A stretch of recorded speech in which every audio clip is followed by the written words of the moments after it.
Yeah, just a quick review of Theraband resistance bands. These I got on Amazon. So basically, if you look at Amazon and you just type in Theraband resistance bands, you'll be able to find these particular ones that I'm talking about.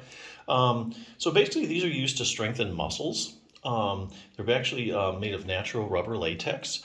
So the whole point is, you use these for resistance to make your muscle stronger. So like I say, in order to make a muscle stronger, you need to challenge the muscle and give it a reason to get stronger.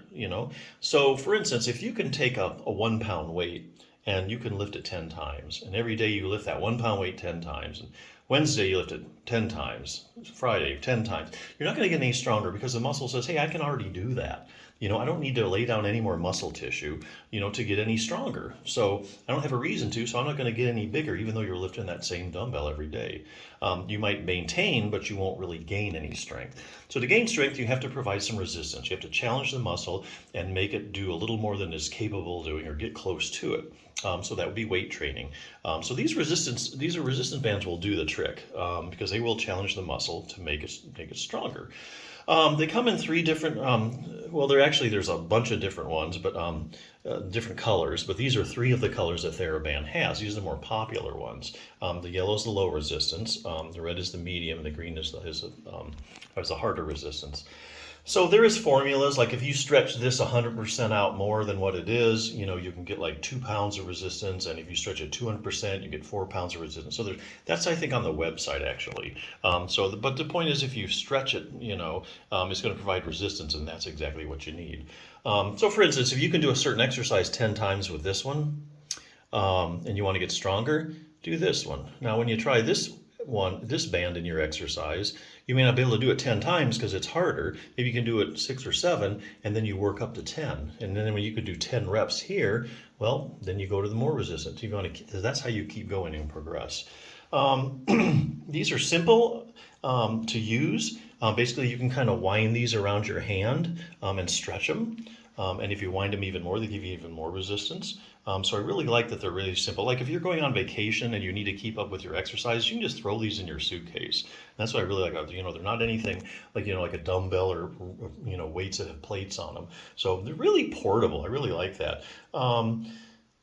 And let's see. So that's different colors. You progress with that. Yeah. So that's really the main thrust of the Therabands. That's why they're so popular, and they've been around forever. And there's a lot of different companies making resistance bands, but these actually have been around the longest. So these are probably more the tried and true. So I would definitely recommend these. Now, if you're using these for shoulder pain, because you have some shoulder issues, one other resource you might want to recommend, I would recommend is Bulletproof Your Shoulder by Jim Johnson PT. This book is on Amazon as well. It's one of the better selling shoulder books. Basically, this treats the function of your shoulder. It has a little program that takes you probably 10 minutes or less to do. And basically, it'll have these different steps. Like I said, the exercise take you less than 10 minutes, and you can use the resistance bands with this. One is creating a highly stable joint. So here again, if you want to, the shoulder is a very shallow ball and socket joint, and it depends heavily on muscles for support, unlike your hip, which is a deep ball and socket joint. And most of its stability comes from just, the bony architecture, but not so with the shoulder. Shoulder is just a shallow ball and socket joint. It really needs the muscles to give it stability. That would basically be your rotator cuff. So this one is creating a highly stable joint by getting a lot of good rotator cuff stability, strength. So this gives you exercise for your rotator cuff. Step 2 is building a solid base. Well, you can have a really strong rotator cuff, but your shoulder operates on a base called your scapula, or your shoulder blade. So there's certain scapular muscles that key muscles you need to be strengthening so that your shoulder has a stable base to work on. Optimal flexibility has some stretches. Even fine-tuning proprioception, finding that a lot of people with shoulder problems have decreased proprioception. That's your position sense, so it includes that. This is just a really solid evidence-based program. I really like that it's evidence-based.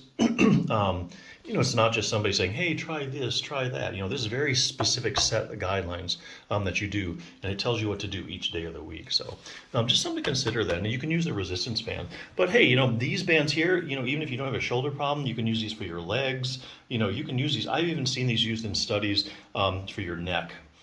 doing like neck flexion and that kind of stuff, bending your neck certain ways against these bands. So these are just multi-purpose and very portable. So if you're looking in the market for something like that, definitely check them out.